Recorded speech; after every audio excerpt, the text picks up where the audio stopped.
Thank you.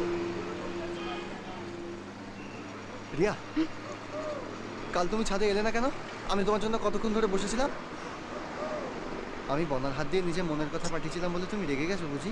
হ্যাঁ, কি করবো বলো?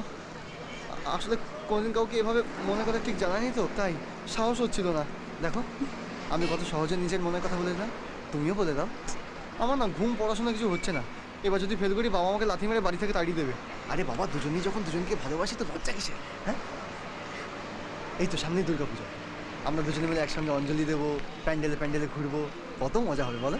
আমি সিনেমায় দেখেছি, ওই হিরোরা যখন হিরোইনদের প্রপোজ করে তখন একটা করে গিফট দেয়। আমিও দিয়েছি। দাঁড়া,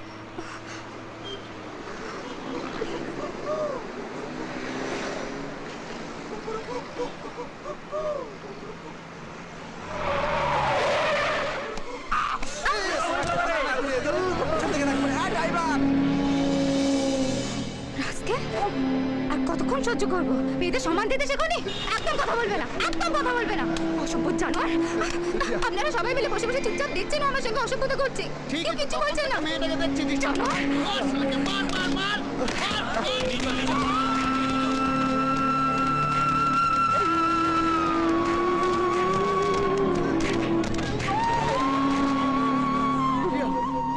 প্লিজ প্লিজ রিয়া, বিশ্বাস করো ও ইচ্ছে করে করেনি এটা।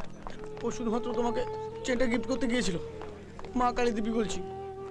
তোমার বন্ধু যেরকম ছোট লোক, তুমি সেরকম মিথ্যেবাদী। এটাই ওর উচিত শিক্ষা, বুঝেছো? আচ্ছা, ওর বাড়িতে ওর বাবা মা বোন আছে, ওদের তো একটা সম্মান আছে। এতদিন ধরে যা যা করেছে, তখন বাবা মা বোনের সম্মান কোথায় ছিল? আচ্ছা ঠিক আছে, আমি কথা দিচ্ছি, আজ থেকে ও তোমাকে গিফট দেওয়া তো দূরের কথা, তোমার দিকে তাকাবে না পর্যন্ত। Promise.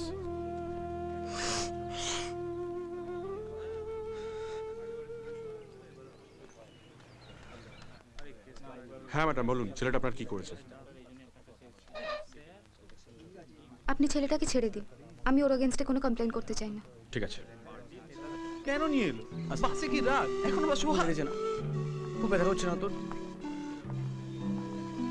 Riya, thank you very much. চল।